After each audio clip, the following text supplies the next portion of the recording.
como preveíamos, necesitaríamos muchísimos más minutos para hablar largo y tendido con Francisco Javier López Marcano. Pero bueno, más o menos las cosas van quedando claramente claras en el programa. Rosa, cuando quieras. Nos hemos quedado hablando de personas, de políticos, y yo quería ir más a la actualidad. Quería saber, ¿satisfecho de la labor que ha hecho Pedro García Carmona en Torrelavega? Sí, satisfecho en líneas generales, satisfecho de todo el mundo. Todos tenemos un determinado nivel de dedicación y todos merecemos niveles de exigencia distintos, pero Pedro representa dignamente al Partido Regionalista de Cantabria en la corporación municipal. ¿Le considera un candidato, una opción a candidato? Le considero una de las muchas personas que entre esas 1050 que integran el Comité Local de Torrelavega reúne condiciones y características apreciables. Pedro tiene recorrido político. Es uno de los muchos que según yo creo, yo acumulo errores y aciertos, no sé si por igual, pero me ha correspondido en la vida tomar muchas decisiones y el que toma decisiones con frecuencia no solo corre el riesgo de equivocarse, sino que muchas veces se equivoca. Ese es mi caso, pero es una de las personas que tiene largo recorrido. Si la salud se lo permite, que ese es un requisito indispensable. ¿Qué hace falta para ser un buen político? La primera característica es buena salud. Las demás también son muy interesantes. Yo si disponemos de 30 segundos más, las repito, las habré dicho muchas veces. La segunda condición es tener las buenas cualidades o los buenos rasgos de una persona buena. La tercera es tener memoria de elefante. Y la cuarta es palabra de tratante, según mi código. Pero sí, reiterando la respuesta, Pedro es uno de los posibles candidatos, pero reúne condiciones y tiene actitudes para ser candidato. Hay otros muchos y representa dignamente al Partido Regionalista en la Corporación de Torrelavega. Si la política es una carrera de 100 metros, digamos, ¿en qué metros se encuentra Javier López Marcano?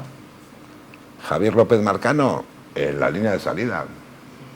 Que sí, que yo soy una persona de espíritu... Y que tomen nota. Sí, bueno, de espíritu animoso, resuelto, vehemente, ardiente. Hago lo que me gusta, no me gusta lo que hago. Hago lo que me gusta y me encanta aquello que hago.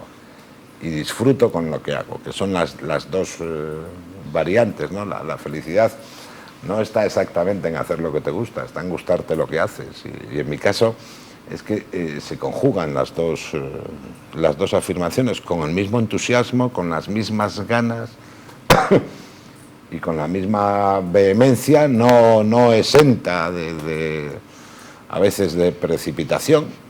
Los resueltos y los vehementes tenemos nuestros, como todo el mundo, tenemos nuestros defectos. Yo sé que ese es uno de ellos en mí, hay otros indudablemente. Que el primer día, cogiendo carrerilla.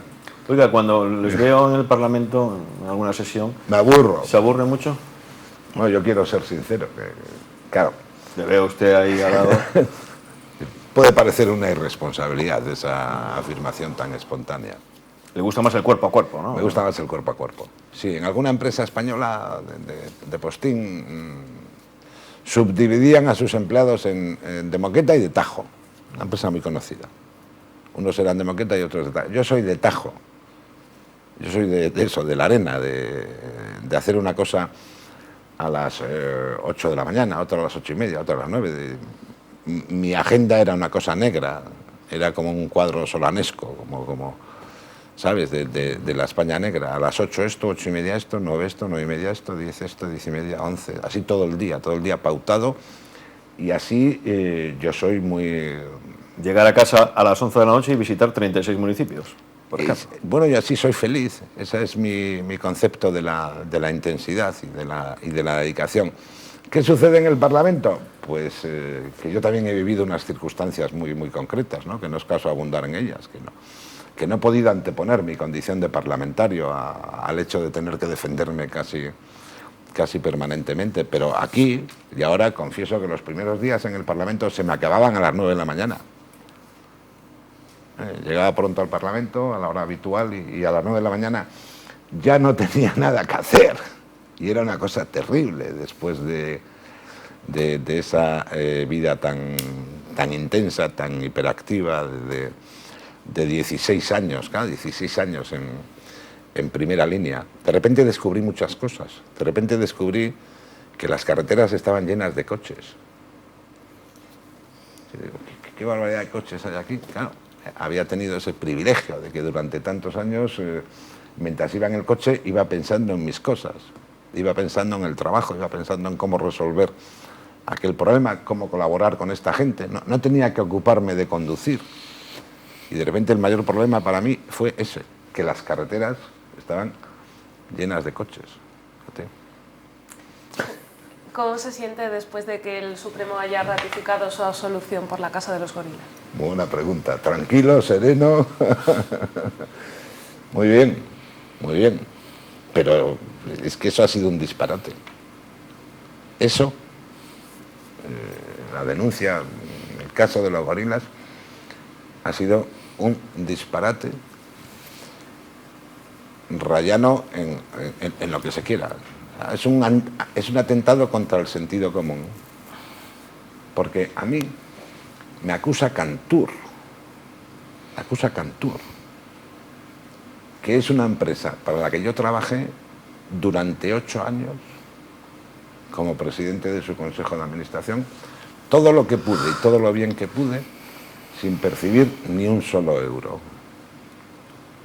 Porque fui yo el que eliminó las dietas y el que eliminó las tarjetas.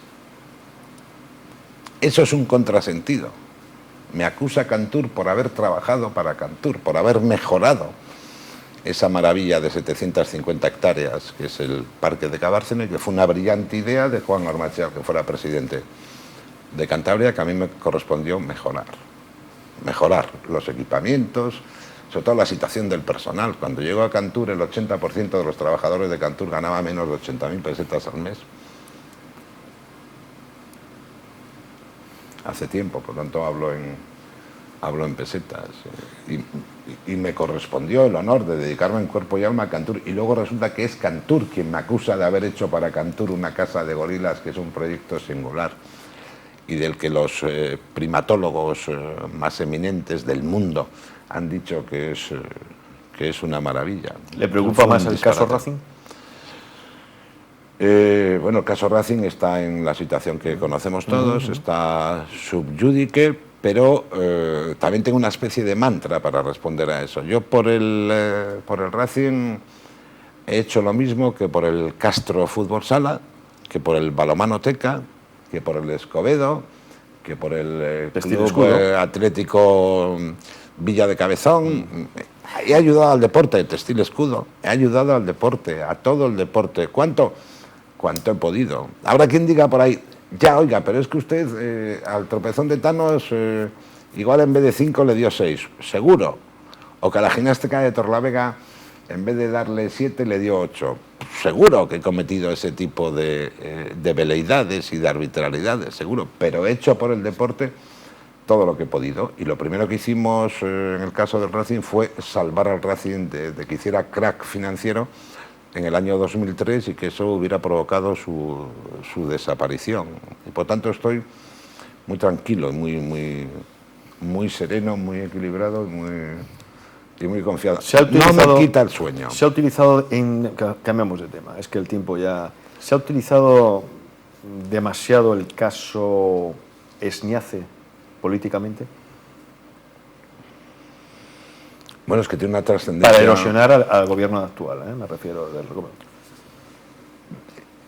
Es que el gobierno actual es el gobierno que podía haber hecho más de lo que yo creo que ha hecho por Esniace y por el tejido laboral de Torlavega.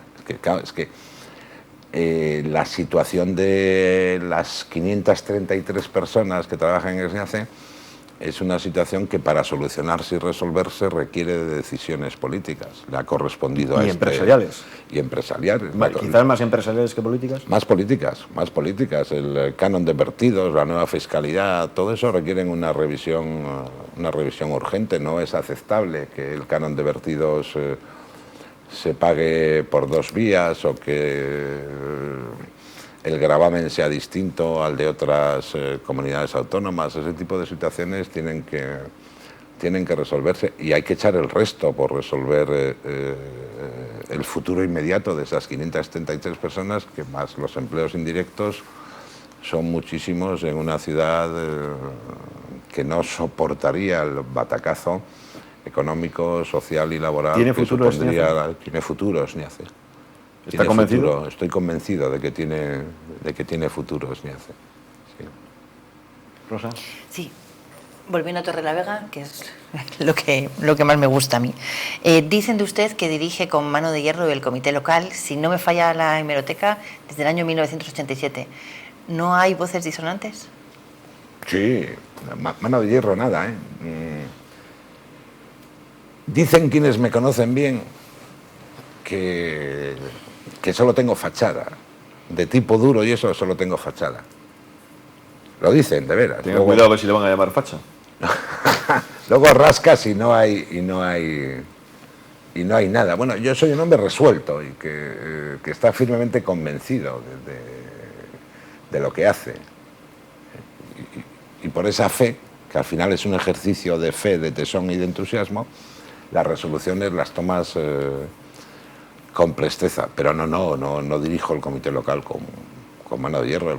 En el comité local hay personas que tienen naturalmente su formación académica, su formación humana y su formación política, pero también tienen aquello que se llama temperamento y tienen discurso político, y están muy formados en la actividad política porque llevan muchos años. El comité local es un espacio para el diálogo y es un espacio para los acuerdos. Casi todos se toman por unanimidad, probablemente porque nos reunimos con muchísima frecuencia y analizamos, deglutimos los asuntos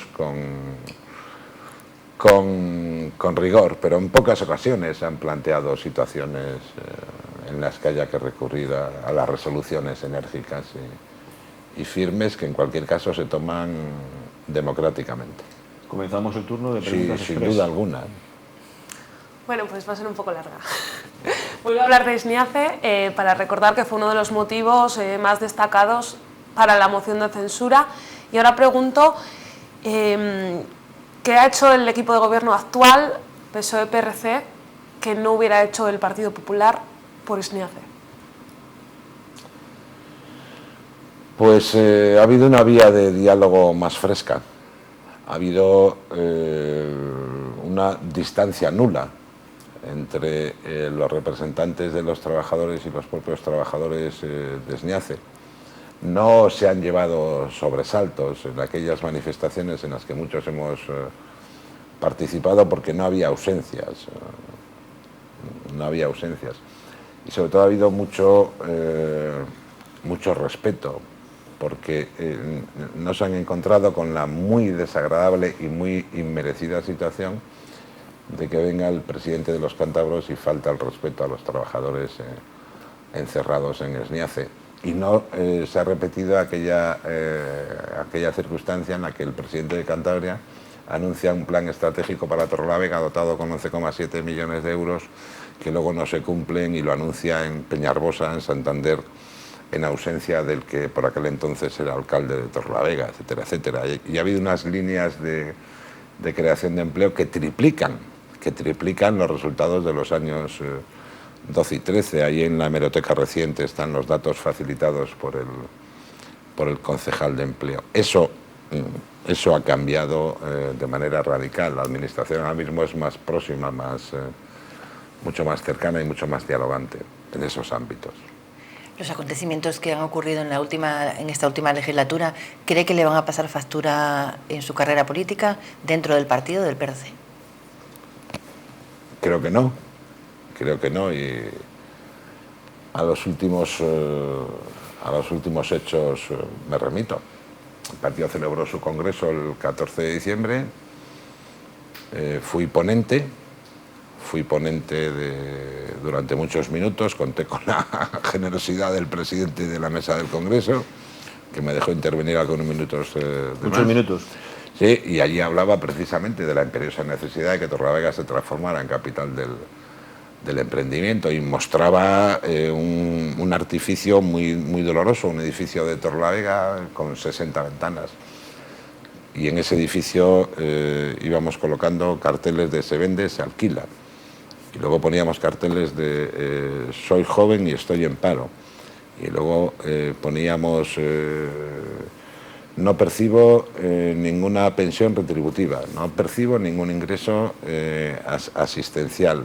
Soy uno de las 3.000 personas o de las 3.000 familias de torrelaveenses en las que ninguno de los miembros de la familia, trabaja y por lo tanto tampoco percibimos ingresos. Y se llenaban las 60 ventanas. Entonces se ve lo suficientemente fuerte para no echarse al suelo porque vengan los suyos.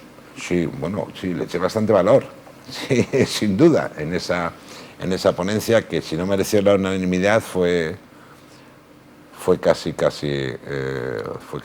unánime. Salí elegido miembro de la Ejecutiva Regional y el día 2 de enero, hace escasas fechas, el secretario general del partido ratificó su confianza en mí, nombrándome vicesecretario general de Política Institucional, uno de los 2 vicesecretarios generales con los que cuenta el partido. En ese ínterin he sido ratificado como secretario general del Comité Local de Torrelavega, después de haber sido exigentes y garantistas, porque por unanimidad impusimos como condición que quien quisiera presentarse como candidato recogiera el 20% de los avales entre la militancia. El 20% de esa militancia nuestra son 220 avales. Y nosotros conseguí, aglutiné 372 avales. 372 avales son más del doble de los avales que consiguieron en sus primarias Lidia Ruiz Salmón y Cruz Viadero. Y luego renuncié en nuestra Asamblea Municipal a esos avales y dije que quien quisiera presentarse como candidato, aquel era el momento para hacerlo sin haber cumplido incluso el requisito de los avales. Salgo bien, con el espíritu sano y con la mente limpia, con buena salud mental para seguir trabajando y para seguir luchando. No negaré que no todo ha sido un camino de rosas en este itinerario político sentimental de 3 años y medio. Sara, al final se hace justicia. Última pregunta, ya terminamos contigo.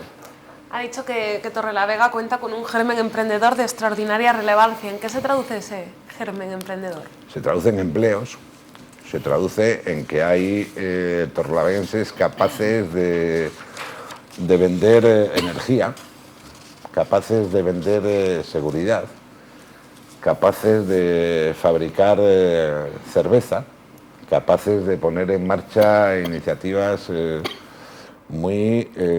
medio de comunicación. Muy singulares, un medio de comunicación, sí, un proyecto empresarial de envergadura, una fábrica de conservas, una editorial, que es difícil, hay que tener valor en los tiempos que corren para poner en marcha una editorial o un medio de comunicación. Hay que tener mucho valor, eso de convertirte en autor, editor, realizador, vendedor, comercial, esa secuencia es...